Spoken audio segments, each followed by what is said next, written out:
ఎందుకు రాజీనామా చేయాల్సి వచ్చింది? ఈ ఈ టైంలో మీరు అంటే లోక్సభ బరిలో ఉండబోతున్నారు విక్రమ్ గౌడ్ అనే వార్తలు కూడా వచ్చినాయి. ఏం జరిగింది అసలు? బీజేపీలో లోక్సభ బరిలో విక్రమ్ గౌడ్ ఉంటాడు అనేది మాట హాస్యాస్పదం. ఎందుకంటే కష్టపడిన వాళ్ళకి టికెట్లు వీళ్ళు ఎప్పుడు ఇస్తారని నేను కోరుకోను. వాళ్ళకు ఎంతసేపు ఓ సిస్టమ్ ఉంటుంది, ఆ సిస్టంలో నుంచి పైకి వచ్చే వాళ్ళకి ఎవరికి ఇవ్వరు వీళ్ళు టికెట్.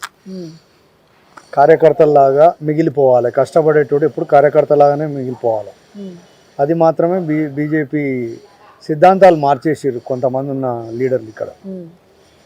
సో మీరు కిషన్ రెడ్డి గారికి రాసిన లేఖలో కూడా నేను దాన్ని గమనించిన, గ్రూపు రాజకీయాలు చేస్తున్నారు, కొత్తగా పార్టీలోకి వచ్చిన వాళ్ళు నాలాంటి వాళ్ళని పట్టించుకోవట్లేదు, ఉప ఎన్నికల్లో పనిచేసిన, ఉప ఎన్నికల్లో కీలకంగా ఉన్న నేను పెద్దపీట వేయలేదు, ఇంకా పట్టించుకోవట్లేదు, లోక్సభ ఎన్నికలకు వచ్చేసరికి అసలు పట్టించుకుంటారో లేదో ఆ డెనమాలు ఉన్నట్టు మీరు రాశారు. ఎందుకు అంత మనస్తాపానికి ఎందుకు గురయ్యారు? ఇప్పుడు పాయింట్ విక్రమ్ గౌడ్ అనేది వ్యక్తి ఒక్కంది కాదు.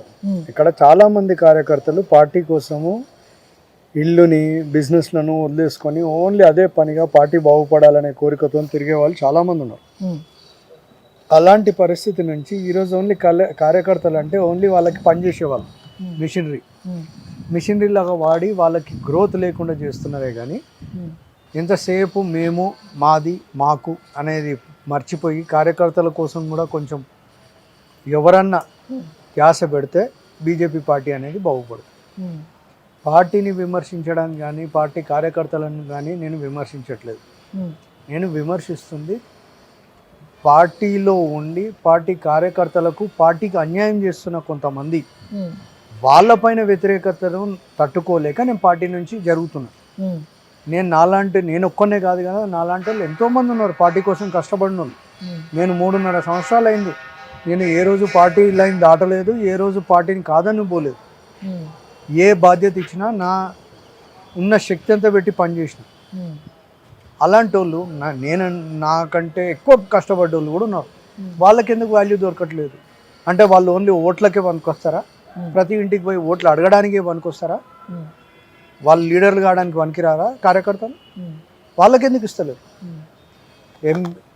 కార్పొరేటర్ టికెట్లు వస్తే మీరే కంటెస్ట్ చేస్తారు, ఎమ్మెల్యే టికెట్లు వస్తే మీరే కంటెస్ట్ చేస్తారు, ఎంపీ టికెట్లు వస్తే మీరే కంటెస్ట్ చేస్తారు. 4-5 ఓట్లు కూడా 10,000 ఓట్లు పడని వాళ్ళు కూడా ఈరోజు వాళ్ళకంటూ క్రెడిబిలిటీ లేని వాళ్ళు మా జాతకాలు డిసైడ్ చేస్తారు పార్టీ ఆఫీస్లో కూర్చొని. అదొక అధ్యక్షుడు చేస్తానో ఇంకోరు చేస్తానో మాకు బాధ లేదు. ఎవరో ఒక ప్రతి టీము ఏ టీం అయితే కొత్తగా వచ్చిన వాళ్ళని అంటున్నారా మీరు? నేను రీసెంట్ వచ్చిన వాళ్ళకి అదే బాధ్యత అలాగే ఉంటుంది. అంటే నీ దాంట్లో వర్తుంది అంటే నేను పక్కన పెట్టడం ఎలా అనేది స్ట్రాటజీ నడిచేటోళ్ళు అక్కడ ఉన్నారు. అది నేను పక్క పార్టీకైనా వచ్చిన నేనే ఉండొచ్చు, బీజేపీలో మొదటి నుంచి కష్టపడి వచ్చిన నువ్వే ఉండొచ్చు. అది కార్యకర్తకి కష్టపడే వారికి వాల్యూ లేదు. అది కొంతమంది నాయకులు ఆ బీజేపీ ఆఫీస్లో కూర్చొని చేస్తున్నారు. కొంతమంది నాయకులు అంటున్నారు కానీ మీరు పేర్లు చెప్పడానికి